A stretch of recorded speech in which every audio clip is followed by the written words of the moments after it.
Welcome to Lacrosse Classified, your go-to source for all things NLL and box lacrosse. We will bring you the biggest names and best storylines in the world every single week. So settle down and listen up. It's time for Lax Class.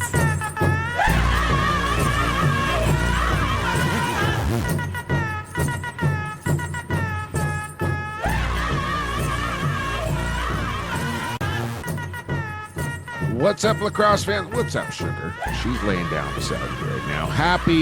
What's going on, lacrosse fans? Welcome back to Lax Class here in Lacrosse Culture Daily Podcast Network. Lax Class 354 is underway, and happy you are joining us for it. As you might have guessed, I'm back home. Cats are happy to see me. I'm happy to see you, Lucas Arger. And I'm happy that everything's kind of back to normal here this week. I appreciate you stepping up over the last couple of weeks, editing, setting up studio time. By the way, I told Danny about this the studio that we recorded 353 at. I didn't think a whole lot of it. Clearly, these were your parents' friends, not so much your buddy, David Fletcher, if I recall, maybe his name.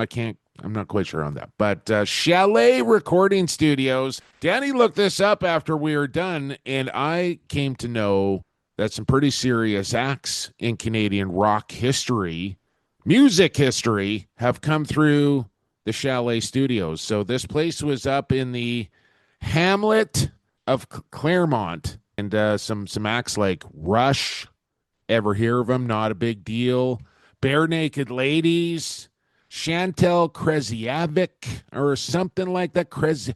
Who else has been there? What's going on, dude? A lot of big acts have come through that studio, and I didn't know that when we were recording there. I found out after we recorded as well, so I'm in the same boat as you. Kreviazik. Did I do Chantal Kreviazik? I think I got it right that time. Yeah, I think you did.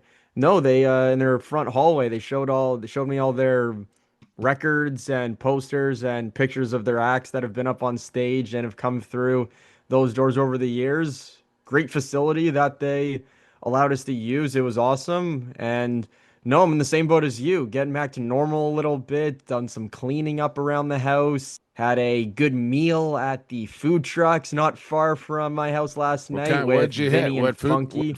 What food truck did you hit? I myself had to go Mexican, so I got some tacos and some French fries. Funky and Vince, on the other hand, decided to go for their usual. We've been there a couple times over the past few years that this food truck corral has been opened. They have said it every time, and they will keep getting it until it's not good anymore. Jake, they get a full Thanksgiving dinner at a food truck. Dude. Turkey breast, cranberry sauce, the peas, mashed potatoes, gravy. Yeah, they get it all from a food truck. I know what comes with the Thanksgiving dinner. You don't have to list off all the fixings there. But if you get a chance to have a full Thanksgiving dinner without having to go through the entire Thanksgiving process, and I'm talking the cooking, the cleaning, all that, plus the shopping, the prep time, the chaos with the family that goes along with it, the Tupperware, the left. If you can just sit down and just have yourself a Thanksgiving dinner, one plate, and be done with it, that is utopia right there as far as I'm concerned. If you can just trim off all that other stuff and just the meal and see you later, sign me up for that. They're tater tots, by the way, Larger, not fries when you're getting Mexican, if I'm not mistaken.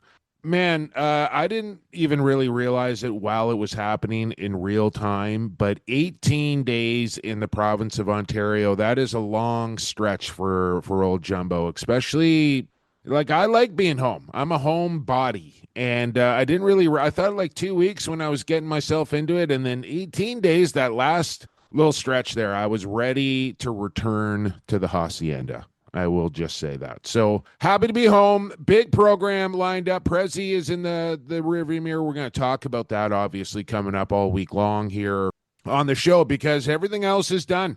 Prezi now in the rearview mirror, and just one thing remains, and that is the granddaddy of them all. Sir Donald Mann is up for grabs at Queen's Park Arena. Chiefs, I believe, well, I don't know if they're quite here yet at the time of recording, but they will be, I would say, by Wednesday evening at the latest. Then we got the press conference on Thursday morning, and away we go. Game number 1 on Friday night. Game 2 Saturday, day off. Then they go 3 in a row if need be, and then a day off again, and then 6 and 7. So that's your Mann Cup schedule coming up. We'll talk about that as well. And while I'm thinking about it, if you are going to get primed up for the Mann Cup, good way to do it here, obviously listening to Lax Class, but another good way is to go over to my boy Brad Challenger's podcast, who I will be announcing the Mann Cup with, and can't wait for that. But he has talked to both the head coach of the Bellies and Jason Bishop and the Six Nations Chiefs in John Tavares, and they get you ready for a little Mann Cup action, kind of breaking it down, what it means, this matchup. A lot of history here between these two franchises when it comes to the Mann Cup, not only here in Queen's Park, but in Brantford as well. And I can't wait for it, man. Mann Cup coming up. President's Cup just went down. We have a brand new champion as far as the President's Cup goes. And we are going to talk, well, he's the owner of the team. He's the head coach of the team. He's everything to this squad. And that's my good friend, Kariwate Mitchell. I think Luelis, brother Willie, might join us as well. I don't know if he's going to hop on the call. I don't know how interactive the elusive Luelis will be, but Kariwate Mitchell is going to join us in period number 2.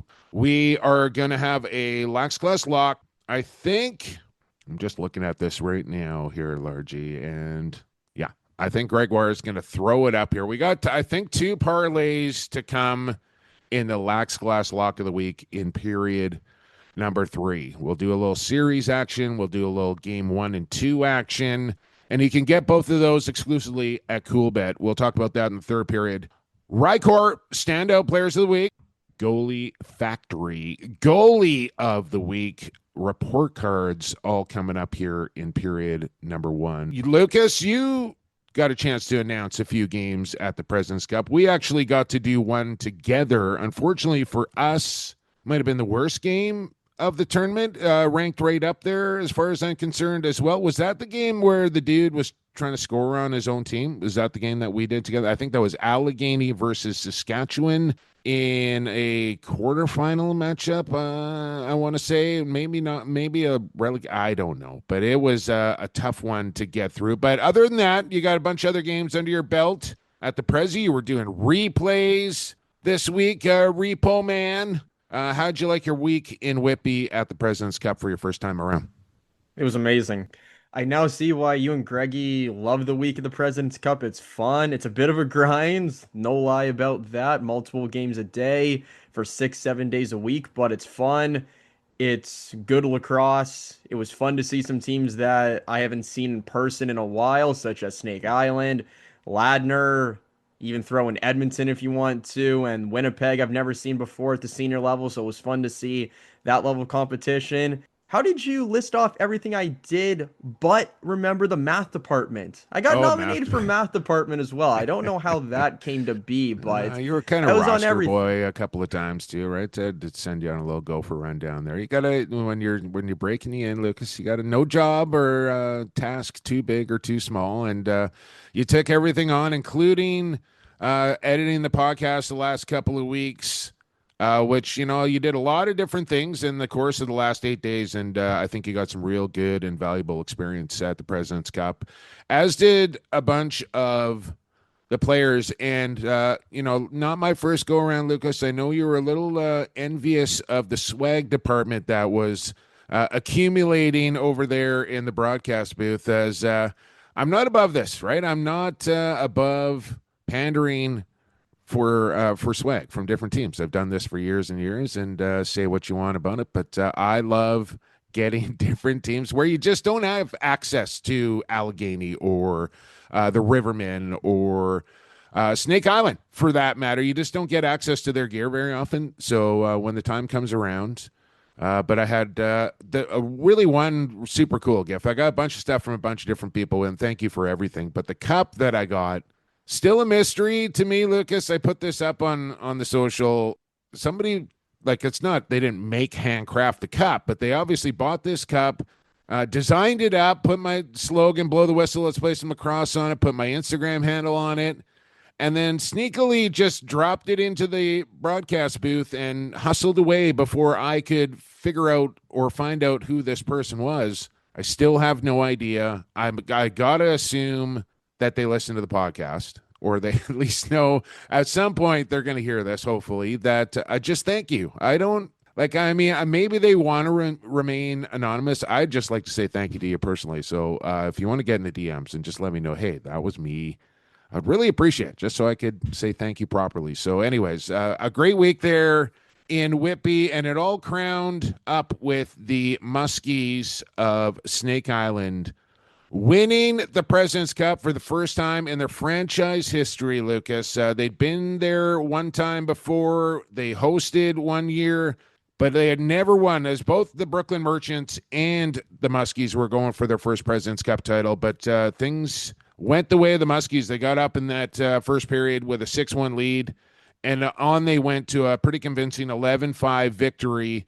So we'll talk to Kariwate a lot about that game. So I don't know if we really want to break that down right here, Lucas. But, just overall thoughts of the tournament. Shout out to, obviously, to Doug Louie and Kevin Proud and the folks at Lacrosse Canada and all the officials and the volunteers and everybody that participated in that President's Cup. It was a fun week there in your hometown. No doubt it was. Yes, like you said, my hometown, growing up at Iroquois Park Sports Center, not complex, center. No, it was a great week. Town Brewery had a great outdoor patio out back at the end of the arena for beverages and some merch, some good food. I dabbled in that a little bit, tasted a little bit of everything on that menu, but it was great. No, and well, like you said, Jake, it was good lacrosse. Got to see some players that, honestly, I forgot still played a little bit. And one in particular that Joe Sullivan and I said on the broadcast, and I hope you recognize this name, Jake, Minnesota Swarm goalie Drew Dickey. Yes. I forgot he was still playing. Yeah, well, I mean, when you're playing in the province of Manitoba, that can happen, I suppose. But I was like, Darren Fridge messaged me and said, hey, say hi to Drew Dickey when you see him and give him my number. And I said, Drew Dickey, why does that name sound familiar to me? He actually played out here in the West, too, for the Maple Ridge Burrards way back in the day as well. So, a couple of throwbacks there. And then you had the likes of Chris Gluche and Chase Fraser on the Arrows doing some absolutely ridiculous things. And then you had Lane Smith and Chase Martin. Chase Martin's a goaltender. Lane Smith predominantly plays out as a lacrosse player. They decided to switch roles for that game against Saskatchewan. And then at the end of the game, which was heavily skewed towards the Arrows, Chase Martin actually scored a wicked one-handed sub-shot goal in that game, which I'm pretty sure I gave him a clip it for. What I was not going to give him a clip it for was trying to score on Lane Smith, who stoned him twice in that game, right on top of the crease. But I was kind of like, man, what are we watching here? Like, this is a Senior B national championship, and I get the fellas want to have a little fun. The game didn't matter; it was way out of hand. But to me, that was a bit of a mockery, trying to score on your own team at the end of that game twice. Yeah, not the prettiest of acts or gestures, if you even want to call it that in lacrosse. There are some things that you have to honor and respect, and there are those unwritten rules in every sport. And I think in a sport where there's a goalie, that's just one thing you don't do. You don't try and score on your buddies, on your teammate, trying to go BTB, around the worlds, whatever. That's just like something that you don't do. Neither one of them was mad at each other. I think they both thought it was hilarious. I didn't. Oh, they did, absolutely. Yeah. So anyways, not to dwell on that, but what Six about Nations. You, Jake, for your first time at IPSC, what'd you think of the facility, town of Whitby, and everybody involved? Yeah, you know what? I had no really idea of what to expect, because when you watch it online, it just looks like your typical Junior A barn, like nothing special. So I didn't really know what to expect when I pulled into the parking lot. I didn't realize that it was a much bigger facility. I probably should have put one and one together, knowing they host the Ontario Lax Festival there and all the different sheets and pads that they have available to them. But it's a great facility, good atmosphere in there, especially for the final game. Brooklyn was great all week, going 5-0 through the round robin. And the semi, right there again, where the Blue Bloods of the Rivermen and the Miners in the semifinal as well. They just seem to know how to do it. We got a new President's Cup champion, as of course Ladner, the winner of the last three. They couldn't make it through. So Snake Island Muskies get it done, man. And I know those guys going back home with that thing are just going to be absolute heroes in their community and how much it means to them. And we're going to talk to Kariwate all about it coming up. But we still have to give out our report cards here, Lucas. We still have to hand out our Rycor Standout Players of the Week and go to the Goalie Factory as well. So let's not waste any more time because Kariwate is right around the corner. What day is it? It's back to Tuesday. Yeah, it could be a report card day. Settle down, class. Today is report card day. Today is report card day. It's report card day. I take out my report card. Throw some D's on it. I take out my report card. Hey. Report card. Report card day, Lucas, and we talked about it. The President's Cup is the story this week. The Mann Cup will be the story next week. But what's your report card? The town of Whitby and everybody involved. Great atmosphere right near Lake Ontario. Big fans that were coming out, not even just for the Brooklyn games that they were playing in, but even in, Six Nations versus Saskatchewan or Allegheny Ladner, or even showing up for when Winnipeg was playing. You had the fans that were out there watching lacrosse that they don't get to see often, players that they don't really recognize, talent from other provinces. It was fun to see the fans that were actually engaged and the ones that showed up every single day to watch the games, watch the tournament, and be able to stay involved and be engaged with what was a great week for myself and for everybody else involved, and also to the sponsors. Tournament like that does not happen without funding, without money involved, and those sponsors, especially Town Brewery, setting up an outdoor patio,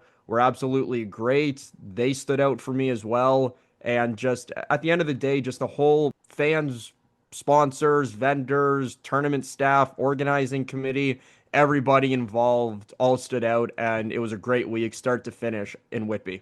Yep, you're absolutely right, Lucas. Fabulous tournament all week long there in Whitby. I'm glad I had a chance to get there and do another President's Cup and meet you. I met Funky and Vinny as well there at the old Iroquois Park. So it was good week, and happy to be home. We're about the Muskies here this week. So just, A+ over there to Snake Island. For winning the President's Cup the first time in their franchise history. Had only been in the final one other time in their 20-year existence. This tournament, you could just see on the faces of the players, especially the local ones to Aguasasti, how much it meant to lift that trophy and how much they wanted to win for Joe. So pretty easy for me this week. The Snake Island Muskies get an A+ from yours truly. No doubt. Obvious choice. It's a great choice, and we're going to talk about it more when the Mitchell brothers join us, but if this is the end for Joe Hall, what a way to go out on top for him. Yes, sir. All right, let's keep it rolling. A couple more things to come here in period number 1, including a trip to the Factory of Goalies. For our Goalie Factory, Goalie of the Week. Big save, Chiliano. Rebound call, Crime Stoppers. Vince just scored a goalie goal. Jameson somehow comes up with the stop. Larceny. And here's Shane Jackson off the bench. And there's Christian Del Bianco with a stick side save. Goalie Factory Goalie of the Week is brought to you by the Goalie Factory. Simple. TikTok, Facebook, Instagram. That's where you find them. At Goalie Factory _ if you want to get specific. Their coaches are Riley Brown, Caleb and Marcus Kahn. Their head trainer is Curtis Armstrong. Their media manager is Daniela Carey. So anytime you're seeing the stuff on the socials, that's her. But they'll focus on building strength, agility, positioning, game-specific skills, and they have online Zoom coaching too. So if you're not in the area of Langley or surrounding area of the Lower Mainland, you can still get better at the position of goaltending by visiting the Goalie Factory and getting their online Zoom coaching. Take advantage of this, kids. Everybody can get better at playing the position of goal in box lacrosse.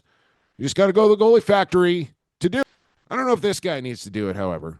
because now he is a President's Cup champion in one Nicholas Damude. I met Nicky's dad for the post-game celebration, and came up to me down the turf and just like kind of wrapped his arm around. He goes, Jake, I just want to say you're one of the only guys that says my kid's last name properly, and I appreciate that. I said, well, thank you very much. Nick Damude, what a President's Cup he had.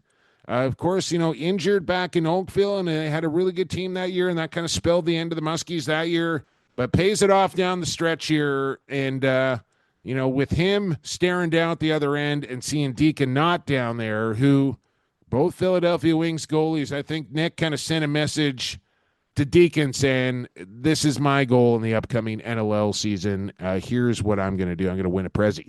Yeah, definitely.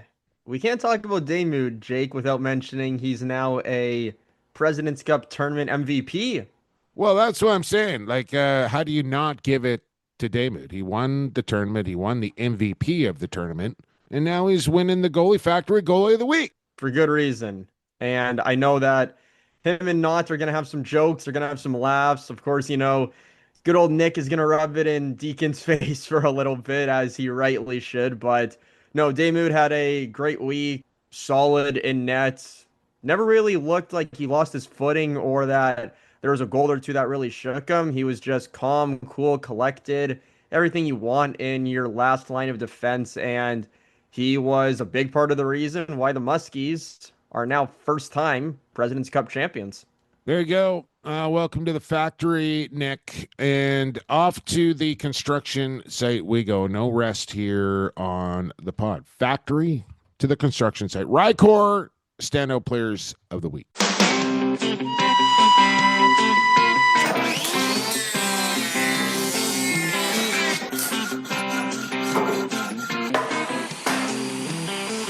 I'm a hard-working man. I wear a hard hat.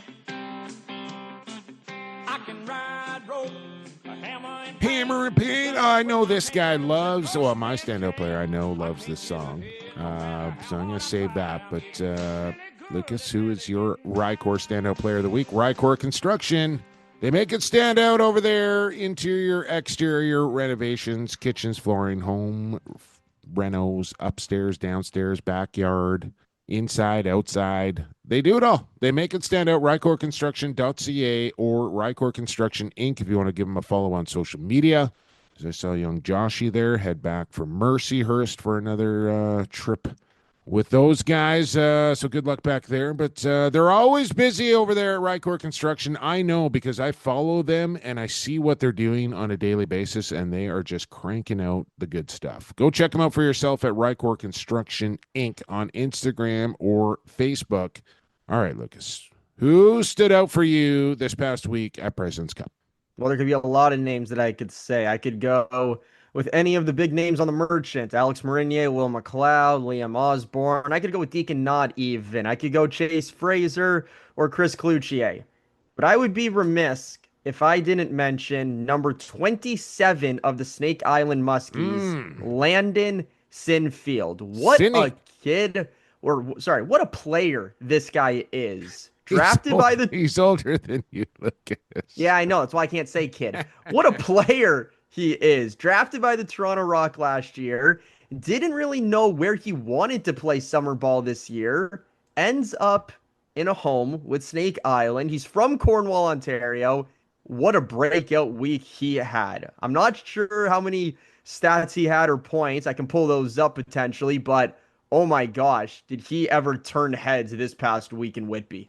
Yeah, started out like he started to play his best lacrosse later in the week, right? Just kind of unassuming at the beginning and then started to score some big goals, in particular in the semifinal, and then did it again in the final. So somebody's going to get their hands on that kid, and he's going to make at least a practice roster this year, I would think, and maybe more. He might be just one of those guys where you put in the lineup and then you just can't take him back out again. He's that kind of guy. This guy is never coming out of a lineup. Joe Hall is my standout player of the week, obviously. Like I said, I think he had the goal of the tournament, gets his second Prezi. We all know the story of Joe Hall. incredible career, and just to see how happy and how much that meant to him. Not so much a standout player of the week, more of a standout player over the last 2 decades here for Joe, and could not be happier to see him win and lift that Prezi over his head one more time here before he hangs it up. This other guy though is a long way from hanging it up, and I had some raised eyebrows and some questions and some queries about some of the players of the games that were announced at the tournament post game. We did not pick those. I'm still not sure who exactly was picking those. Probably the same person that picked the All-Star teams, which I really have to take an issue with. Like I cannot, and I know he probably could give an F whether he made the first team or the second team All-Star team, but I just want to lay this out because this kind of bugged me. Like, what are we doing here? Ryan Lanchbury, who led the Prezi in scoring in 2023 in Oakville, did it again here in 2025 with the Muskies, won the President's Cup again, led the tournament in scoring. Nobody had more points in the tournament than Ryan Lanchbury, who also won the championship, and he's on the second team All-Star team. What the fuck is that? Who is sleeping at night knowing they made that decision?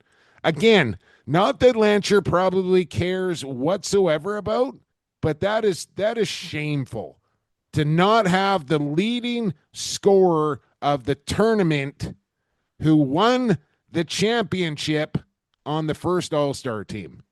That should have been your first name you wrote down. So whoever that was, maybe I'll give them a report card this week. F triple minus for that decision. Joe Hall is my standout player of the week, by the way.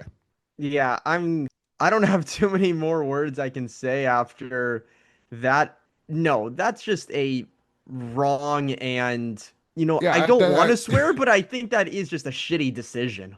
It's a decision, all right. Just a really wrong one. Anyways, it is what it is. Welcome to the construction site, to Landon Sinfield, Joe Hall. Listen, Lance, you're coming on the construction site as well. You can be the foreman or the shop supervisor or something. You don't have to do any work. You can just hang out this week. You're all Rycor standout players of the week, and we're going to take it a break. We're going to move to period 2. And we're going to talk to the owner, the head coach, the GM, Mr. Everything, Mr. Muskie. I know he calls Joe Hall Mr. Muskie. This is Mr. Muskie to me. It's Kariwate Mitchell on the other side here on the Lacrosse Culture Daily Podcast Network. Hey, this is NLL crew chief Todd LaBranche. You're listening to Lacrosse Classified, growing the game one podcast at a time. Welcome back to Lax Class. We are into the second period of action here on episode 354, which is all about the Snake Island Muskies this week. But here with us in period number 2, as per usual, it's our good friends at Edge Dynamics. You can find them at Edge Dynamics Digital. They will sharpen your brand on a global level. Man, is it good to have my little piece of paper back in front of my eyes this week. I had to try and memorize this last week, and I could not do it. EdgeDynamics.ca, sharpen your brand on a global level. And they understand that every brand has its own distinct story and potential. Their mission is to unlock that potential by crafting marketing strategies that resonate with your target audience, driving measurable results. So essentially, they're telling you, they're going to do stuff, and you're going to be able to see it with the results. Edge Dynamics Digital, that's where you want to go. Sharpen your brand on a global level. These guys sharpen their brand on the lacrosse global level, I would say. As I'm happy to welcome back my good friends, and now I can both call President's Cup champions in Kariwate and Lax Mitchell. I don't know how much talking Willie's going to do, but he's sitting in for the conversation. Kariwate, you're kicking back in the bright sunshine, right along the banks of the St. Lawrence. I can see Snake Island way off in the distance. How's it going, man? Has the high come down of winning the President's Cup with the Muskies? Man, it was awesome. It's, took a couple days. It's good to be home. It was a long, stressful week, I tell you. Very well worth it. And still feeling pumped about this one. It was awesome. I bet. 1997, I believe, the last time you had the chance to lift the trophy. But this one a little more special here with it being the Muskies' very first time, 19-year team history. And I want to start here because a lot of people asking me, Gluda, where is Snake Island? People want to know where Snake Island is. And my response to them is always, that's not a place you want to find out where that place is. But essentially, I'm going to let you tell it here, but essentially it's right out there in the river, and it's like right on the border of the United States and Canada. Nobody really knows if Snake Island is in which country it may be in. You're right. I actually don't know whether it's, it's right in the St. Lawrence River, and that's where, Canada and United States meet, right out there behind me. And we don't even know if it is United States or Canada, but we know it's Mohawk territory, though, right, Gluda? We know that much. Yes, it is Mohawk territory. The name Snake Island, basically, I mean, when we, I'll start here. My cousin put a post on Facebook there the other day. He helped make this team about 20 years ago or 19 years ago. I don't know. He said 20, but it might be 19. And, he wrote on there that they came to me about building a senior B team. And, this is the ultimate objective. And he was really proud, right? And it brought memories back to me because I remember going to see him. And I remember when we decided we were going to do this, that, we needed a name. When you get to name a sports team, you really want to be, bang on, right? And we thought about it for a few hours, pondering different ideas. One thing we did say is, let's get away from the native theme. Nothing against the Chiefs or anything like that, but it was used quite a bit, and we said let's get away from that. So we thought of different ideas, something, and we were thinking, what's something that connects to our community here near Akwesasne, in Akwesasne. And well, of course, we used to see the old timers. Pictures of them fishing, and they would fish for muskies, and the muskies were like 6 feet long, and they looked like a scary fish, like almost like little dinosaur fish, yeah, like a sturgeon almost, yeah. Yep. And we said, what, let's go with muskie, and then we had to think of a name, and there was already a senior Akwesasne team, and we said, it wouldn't make sense to have two Akwesasne senior teams or named Akwesasne. So we said, well, we could go Cornwall Island because we lived on Cornwall Island, but we said, we want everybody that's from this community to feel welcome, so we don't want to use one isolate anybody. Yeah, so we said, we thought a bit more. I think Willie might have said, what, let's use Snake Island. We don't even know whose land it is. It's a small piece of land. There's never been a house on there. We don't know if it's Canada, United States, but we know everybody drives by boats. They see Snake Island, and so that's what we did. We came up with Snake Island Muskies, and I think it's it's a catchy name. People love the name. People love the logo. So that was a big bonus there. I need to see a picture of the cup on Snake Island with Joe. It might happen today. Yeah, they're out there in the boat right now. I know they're. Yeah. I saw the both cups, the league champion cup and the President's Cup out there on the boat with the Rice boys. And you mentioned being a long, stressful week, Kariwate, and I had a chance to talk to you a couple times throughout the week, and you let me in on a little bit of stuff. But it sounds like there was a whole lot more going on, kind of working against you than working for you. And maybe that must feel a little more, even more satisfying to kind of overcome and prevail with everything, all the adversity that you went through. Well, it did make it extra special. And, it did give us some motivation, because, you try to keep the politics away from the team. And I think, the team was starting to realize and feel what I was going through. The coaches, Luke Magnan, Steve Jacobs, Loella, and Derek Stacey, they could sense that, there was extra activities happening, and do you want to elaborate on? Well, Sure. These extra activities? It all started at the beginning of the tournament, right? The pre-tournament meeting, as you're aware, I've been to the 2 previous President's Cups and attended these pre-tournament meetings. And, there's a normal routine that you're used to having in these meetings, right? You get there, you greet, shake hands, and, the convener introduces himself and, the staff. And then, he goes through some house rules, right? Usually the RIC is there and he'll go specifically, one by one, because they'll tell you, you know what, you guys all came from different leagues. There's different rules. These are the rules we're going to play by here. But that didn't happen here. I don't know. For some reason, the RIC wasn't there and there was no second ref. And we had questions. What are you going to call on the dive? If you're diving to score, different things, off ball slash, you just want clarity, right? That didn't happen at all. But I'll tell you, this was the longest meeting that I ever been to for a pre-tournament, 2.5 hours. And I would say 10 minutes of it was the introduction. And then arrows started flying. Like there was, the discussion about Allegheny picking up players from 3 nations. And they're in the Can-Am League, right?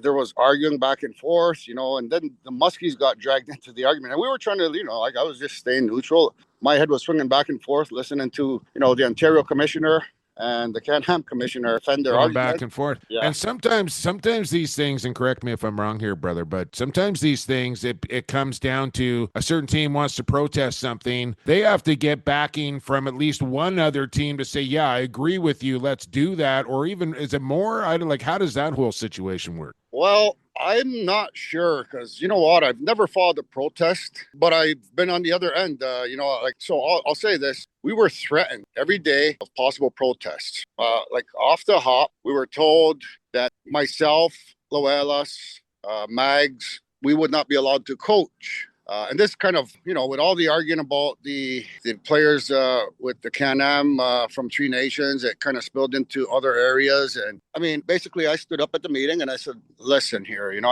I don't see what the issue is. If I'm coaching my son's U15 team, we're all done. And I come here and coach the President's Cup. But they were saying that there's a ruling that you can't coach in 2 associations. So I basically talked about, the jurisdiction and, where we reside. We are connected to the OLA through the minor system. The Zone 5 is right here. It just makes sense for us to be in the Zone 5 rather than having to drive to Buffalo and Onondaga and play under the FNLA minor system. This just wasn't an issue for you, right, as well? I believe the minors tried to get Steve Toll on their bench and they pushed for that. You were actually trying to get John Tavares to join the Muskies. They wouldn't let that happen.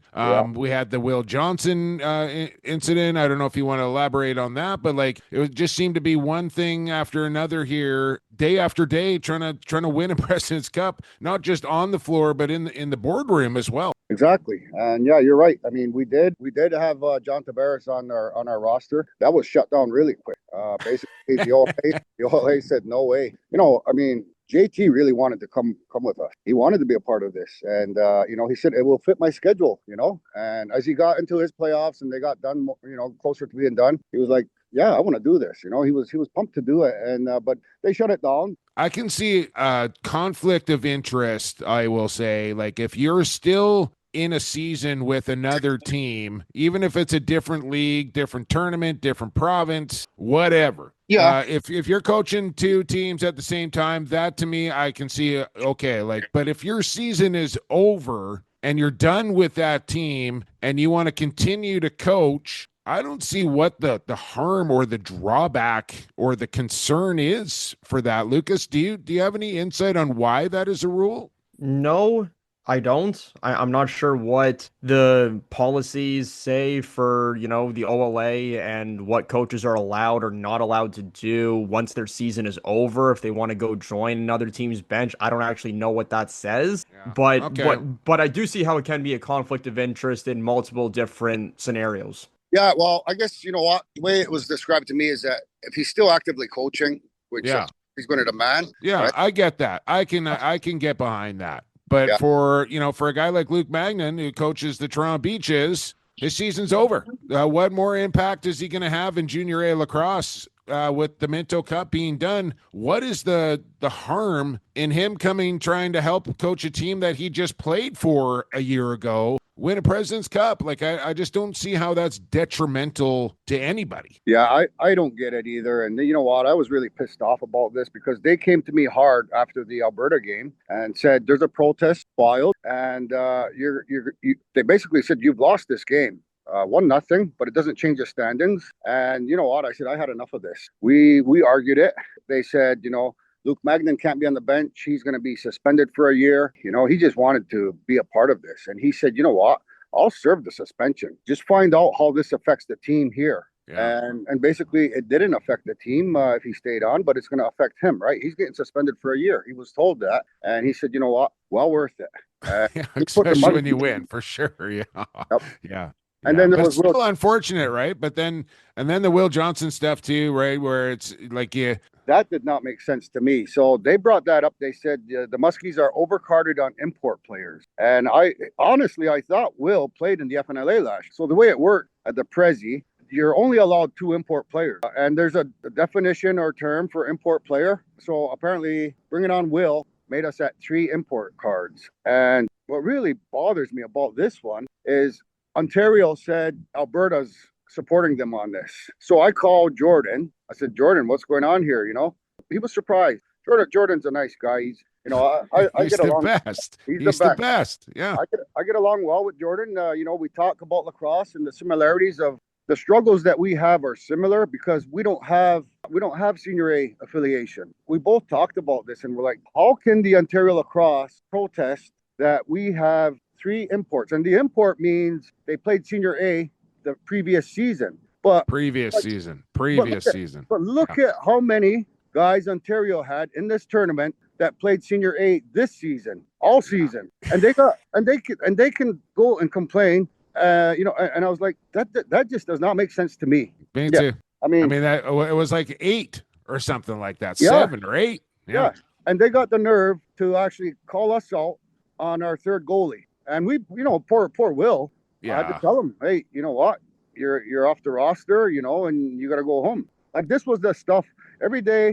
We had the wagon rolling there. We were doing well. And after the game, I'd go home or to the house there and watch film, visit with the guys, and then I'd crash. And and the next day I'd get a phone call or text or email about do it all over again every day. And I was like, man, I was just fed up with it. And you know what, though? It helped us, it was a motivation factor for sure. Yeah, galvanized the team a little bit, no doubt about it. As we're here with Kariwate Mitchell of the Snake Island Muskies, your 2025 President's Cup champions. And listen, dude, looking around that crowd, there was loud cheers for both those teams during that final game. I don't know how many Muskies fans made the trip up, and it's not exactly just a short little jaunt up there from the territory, man. Including, Boo Boo and your dad and like all these people that came up to watch this final game, support you guys, and then to get out on the turf and celebrate and take pictures and hug each other. Just describe that experience and proudness you must have felt watching and witnessing that. Yeah, that was unbelievable. I watched the video. I think there was at least maybe 300 people out there, and there was many more up in the stands that did not come down to the floor. I was really surprised, because it's a 4-hour drive. I was talking with Loelas before that game, and I said, man, I was here watching them play Six Nations last night. I said, their fans are loud. I said, we need some fans out here. I was really surprised, when the little guy ran out there with the Haudenosaunee flag and led the boys out. The cheers were coming from all around the arena. It was a good feeling. We really appreciate the community for, making that trip up there, But I mean, at the same time, when you got guys like Mags and, we had some Beaches boys, you're going to get fans from, other areas too.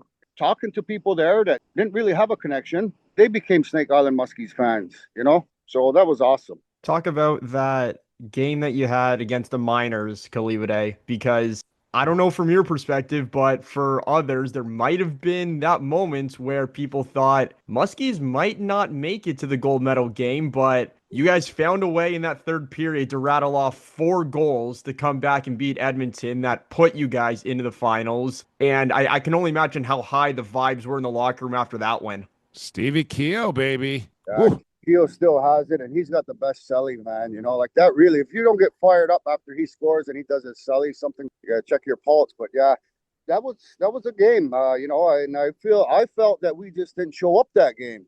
You know, I mean, we stomped on them the game before, but the thing with Alberta is, you know, like we just said, Jordan, he's a beauty too, you know, and he just finds ways to win, and he always seems to compete and get back where, you know, he gives his team a chance.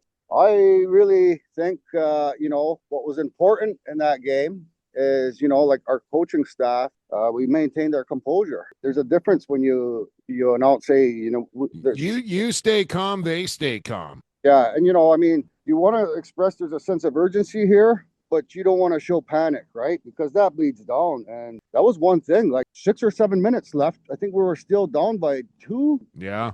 Yeah, and you know, like we were still calm, you know, like we kept calm and we just kept telling the guys, keep playing. We're getting great chances here. It's going to drop. Were you Yeah, still calm when you had the goalie stick check Well, on Nick? He made the stick, Lucas. Yeah, that caught me by surprise there because I knew that they called a timeout. So I don't know, I was talking with Mags or something. There was like a minute left, and you're up by 1, and like it was like, okay, like do we? I mean, I kind of felt like he had to do something, but I will say this: like, if you're gonna call the goalie on something, maybe don't call the stick when it's the goalie of the team of the guys who make the goalie stick. You know what's funny though, Jake? I don't know if I told you this, but you might have helped them decide to do that because I've heard you a couple times saying, "Oh, that's Nick is using." Well, listen, here's my thing. Here's my tinfoil hat theory once again, man. They measure inside, right? It's inside to inside. Yes. And I feel like when I look at that thing, okay, fine. It might be 16 inside to inside, but outside to outside is way bigger than a normal average size goal stick. No, it's not. It's carved the same diameter on both the tail, the shaft to the head. But you know what's funny is, well, we all stayed together in an Airbnb, and when I started to see that coaches and teams were calling equipment checks or jewelry or whatever, I had a talk with Nikki. I think it was before that game, the night before that game, and I said, Nikki, you make sure all your shit is legal. Like you do what you got to do to find legal pad. But we're seeing something here. So don't be the reason. He actually changed his leg pads and his pants, and you know, I think he borrowed from a junior player, and he had all legal stuff. So I didn't expect. I noticed that. I didn't expect to take the stick. So when they took the stick, I looked and I yelled at Loelas. I said, "Get the PP1 ready." I said, "We're going man up here." And I looked over. I'm trying to look at Jordan. Yeah. I told him afterwards. I said, "You know what? You should have told me you wanted to call." I said, "I would have been honest with you and told you it's not illegal, you know." But yeah, you take it where you can get it, man. Take it where you can get it. Like that's just part of the lore and the story that leads into the big story. That, of course, is my main man in Joe Hall, who maybe scored the goal of the tournament. As far as I'm concerned, I got to believe it was. The old one-handed little diver, but did not play in the semifinal game, and you picked up a couple of injuries, and I know you talked to Johnny a little bit prior to the game, and the decision was made to throw Joe Hall into the lineup for the final, and it's a good thing you did because I thought he brought a ton of energy to start that game. He was banging around, almost cost you late chasing after one of his shots, but we won't talk about that. I mean, the story, what a way to go out here for Joe, winning the President's Cup only for the second time in almost 20 goes at it, and the first time with the Muskies. That's the way you want to go out right there. You know, you talk about Joe, you know, he's a glue guy. I mean, you guys often referred to him as Mr. Prezi. I refer to him as Mr. Muskie. He is what made this team drive. He does, like, the guy does everything. I mean, this team, we had some struggles and challenges this year, right? I mean, we had injuries right around the time we had to make our 25-man roster. Guys had commitments for weekends sometimes, and we were going to games with 12, 11 guys and a goalie. And, you know, we went to Ottawa. Our goalie got hurt. Joe Hall was like, I'll jump in net, and like the guy will do anything for the team. There was a game when the trainer didn't get there and he start taping ankles. Like the guy will do anything. And I had that talk with him prior to the Alberta game. I says, it was the intent the whole time is get him in the championship game. But I had that talk with him and I said, Joe, we're getting to that game tomorrow. You're not playing tonight, but you play your ass off tomorrow. You give everything you got tomorrow. Like you said, I believe he did. He was opening space out there, and I know he did a couple good connections with Skylar Thomas. Yeah. And then to have his family there, his dad, his kids there to watch him hoist that cup as well, like just so cool and emotional to kind of watch have happen, man. Like I can't imagine trying to win something that many times and then to win it like that, like right at the end, like unbelievable story, man. Somebody do the documentary, please. Yeah, seeing him raise that cup and, I think there was maybe, I don't know if it was when Atch scored or if it was when Hop scored. Joe jumped up on top of the bench and he started hugging me and I had to push him away. He was going to make me cry, and there was still a few minutes, but I was really proud for him. I'm proud for all the guys, but you know what? He really loved this team and that's what he wanted. It's what he always said. I know even when he went to the Six Nations Chiefs those couple of years and got the Mann Cup championships, he was worried because he came to me and he says, if I leave this team, are you going to be able to keep it going? Like, Joe, you got an opportunity to go play with the Chiefs for a man, go. He went out there and played a couple of years, come back, and we continued on. If this is the end for Joe, are you going to bring him back as a coach, maybe on the bench for the Muskies, or in some sort of capacity, or has Joe officially said, I'm done with it? I think he is done. There's no media release or nothing like that that's gone up. But yeah, I think I'd like to have him on the bench, and we had that discussion. I don't know if you can see it or not, Glee. You probably can't, but Willie just put it in our chat. Picture of Joe Hall on Snake Island, cup overhead, tarps off. That's pretty epic right there. That might be my new. That might be my new screensaver right there. Put it in the rafters, man. Kariwate, we could go on and on here, but the last thing I want you to kind of talk about, and you had Derek Stacey on your bench this week as well, who won the Founders Cup with us. And I know, Akwesasne and Kahnawake are very close to each other, and sometimes there's a good, healthy rivalry between those two organizations. But I think in a situation like this, it's a time when both those communities can be very proud of themselves and each other, and how important it is to communities like those when you win championships like this. Like, I just feel like it means more to you guys than it would to most. So I don't know if you can talk about, what it will mean to that community, knowing that the Snake Island Muskies are President's Cup champions. Well, I would say that, we are, we've got a close connection with Kahnawake. We're an hour away from them. They're a Mohawk community. And, like when they won the Founders, because of our closeness, there was a lot of Akwesasne guys on that Hunters team, so our community celebrates as much as we wanted, our Thunder team to be in that spot. But, we share the celebrations. It's a huge accomplishment. And, Derek Stacey, he's been with our team since I think he said at least 10 years now. He's always helped out. He's a great guy to have. That was awesome for him. I mean, he's got 2 national championships now. And, Oluwelas was the same way. He was coaching Team Ontario and he won a national. I think they beat Team BC, I believe. Oh, do you want to get in here, Willie, before we get you on your way here? Unmute your mic. Do you want to talk about your Team O beating Team BC? I'll let you in on that. I don't have too much to say about that. It was just awesome to actually finally win. I got 2 championships and I got the Prezi, and I got it to actually win with my brother Kariwate, and that's a big accomplishment, and that's the biggest one I wanted. Yeah, well, it's a pretty special time, no doubt about it, for you brothers and the whole community there. Everybody, man, that picture with Joe on Snake Island, man. How about that? Okay, guys, listen, keep it safe. Don't fall in the river over there down at the trailer, and enjoy the President's Cup celebration that I know will be going on for the next little while here. And I look forward to seeing you guys at next year's President's Cup. Hopefully before, but if not, at next year's Prezi. See if you guys can defend the title. Thanks for doing this again, my friends. Thanks a lot, guys. Nice chat. All right. See you, Willie. See ya. All right. There you go. Kariwate and Luelis Mitchell. Mohawk lacrosse, stick makers, givers of the game, gatekeepers of the sport as well. And man, oh man, their dad is like right up there in the Grand Council as far as the Six Nations go. And I know how proud and pleased he was of his boys that they brought the President's Cup back to Aguasasne. Pretty cool stuff right there. Great chat. Still more to come here on the big show. Lax Class Lock of the Week. Mann Cup style is next. Stay classified. Associated Labels and Packaging, a fun family company that offers premium quality labels and packaging with unparalleled service.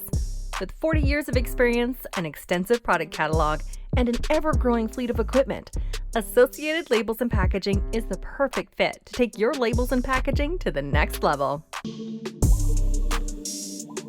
Hey, this is Dan Lomas, and you're listening to Lax Class, your go-to source for all things NLL and box cross. Welcome back to Lax Class, and thanks for coming back with us here for period 3 for Associated Labels and Packaging. Not only have they been with us since day number 1, but they're riding hard here. They're the OGs. Associated Labels and Packaging, AssociatedLP.com, environment catalog, technology, client experience, and just really good products. That's what they're doing over there at Associated Labels and Packaging. You got a product that needs a label. You got a product that needs a package. You got a product that needs both. Simple. Associated Labels and Packaging. They do both. Can't go wrong. Speaking of going wrong, let's try not to go there, Lucas. We got big parlays coming up here in the Lax Class Lock of the Week, coming right up. But as always, in the third, follow, share, subscribe, review the podcast. Lacrosse Classified, Lax Class. Type in one of those 2 words. You're going to find us. You're going to find us as well, and Jake Elliott and Lucas Harger.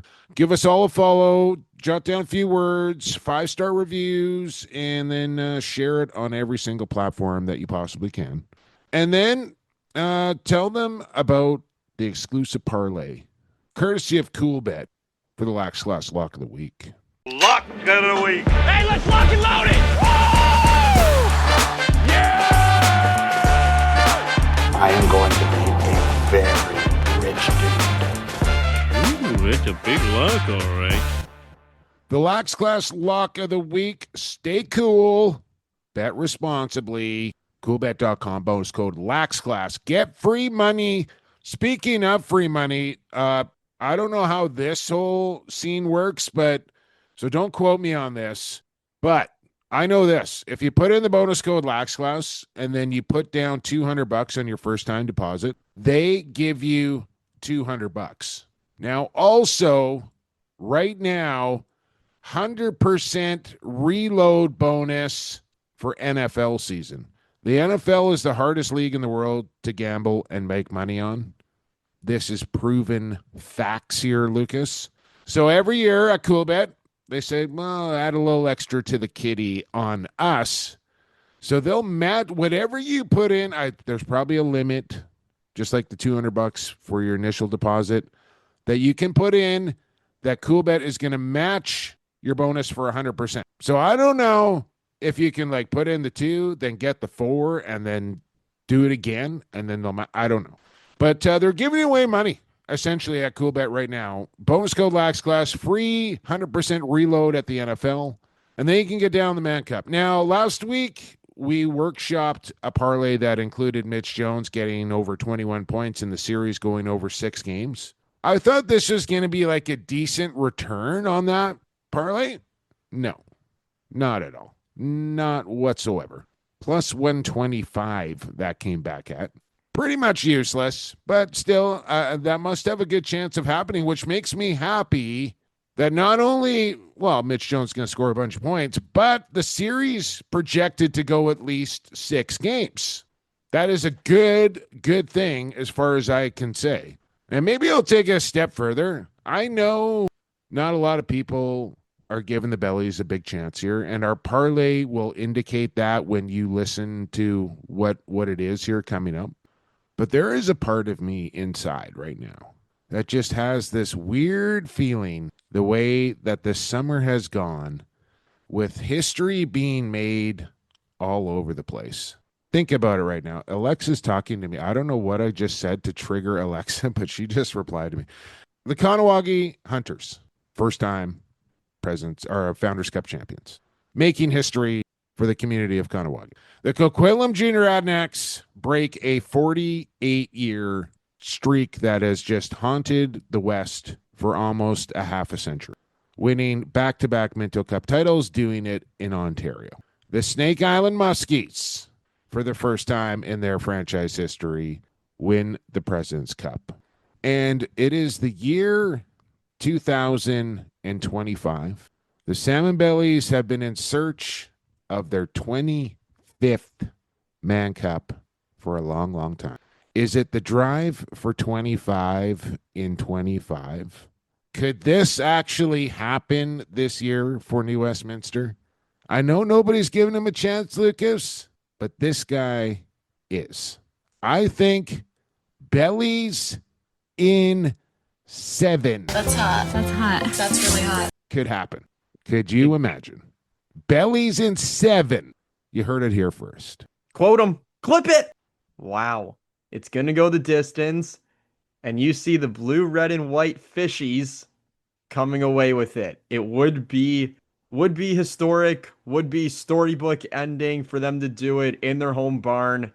The drive for 25. I've never set foot in the arena, but I've heard that I've heard there's this aura. There's just this vibe that you get when you walk into Queen's Park. Mm-hmm. Yeah, there sure is. It's gonna be off the charts. Lax Tillyman threw up some graphics of the '95 Mann Cup there. That was back on the old wooden floor. There weren't a whole lot of drums in the building that time around, but there is going to be a healthy contingent of First Nations folks in there banging away for their Chiefs in there as well. It's going to be packed. I think it's going to be sold out every single game, and it is going to be a sight to behold. Now, the Chiefs have picked up Graham Hossick. The Bellies have picked up Owen Grant and Marcus Claridge, Ryan Sheridan, and Elijah Gash. I also am hearing whispers of one more pretty significant player joining the New Westminster Salmon Bellies, but I am not at liberty to disclose that name quite yet. Official rosters come out. Well, I believe they come out today. So I'm talking about Wednesday here. Suppose I can just say it. I don't want to say it. I don't want to get myself in any trouble before the Mann Cup comes up. But just expect one other pretty significant name to be joining the New Westminster Salmon Bellies announced today at some point. With that being said, it's going to be good, Lucas. I think the Bellies could do it. I just don't think anybody's giving him a chance. I'm giving him a chance. I think it's going to have to go 7. It's going to have to go 7 if they want to get. I think the X factor is going to be the home floor. That's one thing I know they got going for them. Maybe if the Chiefs come in a little over too confident, like, hey, we did this a couple years ago. We're 2-time defending champs. Let's just get in there, get it done. No big deal. This is a different Bellies team than 2 years ago. I will say that. With that being said, however, this week's parlay, since we got Jones and over 5.5 games for last week's parlay, let's go Chiefs. Dane Smith wins the Mike Kelly Award, and the Chiefs win the Mann Cup in 5.5 or under 5.5 games. So they can win in 4 or 5. Dane Smith will be your MVP. So I figured if we were getting no juice on the first parlay, this should be heavy juice here on this one. Dane, MVP, Chiefs in 5 or 4 games. If they think it's going over 5.5, they think it's going 6. If we're going under 5.5, we should get the healthy odds. They're not up yet at the time of recording, but they will. But that's not all we're going to do for you. We're going to give you a second parlay. This parlay will be for games 1 and 2. So Friday and Saturday night. Which means get on it quick, classmates. Do you remember what this is, or do you want me to read it off? Do you have it in your head, Lucas, of what the big parlay is for games 1 and 2, or do you want me to read it? I don't have it in my head, but I can read in front of me as well. Okay, then you do that. I forgot that you're in there as well. You read that off. I feel like I've been talking a lot. Break it All up. right, so Jake, we think the series is going to be tied 1-1 after 2 games. The total number of goals between both teams in both games is going to be over 34.5, which means 35 or more is what we need to hit. We need Josh Byrne, New West native. Boy. Yeah, New West boy, yeah. Your boy. He needs to get 10 or more points. We have him at 9.5 hitting the over, so we need 10 or more from Byrne. And Salmon Belly's Hayden Dixon, we think will have 5 or more goals in the first 2 games.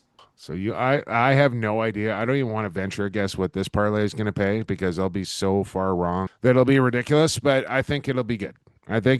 So one parlay is Dane MVP, Chiefs win in 5 or 4 games. The other one, series tied after 2 games, 1 apiece. Total of 35 or more goals in those 2 games.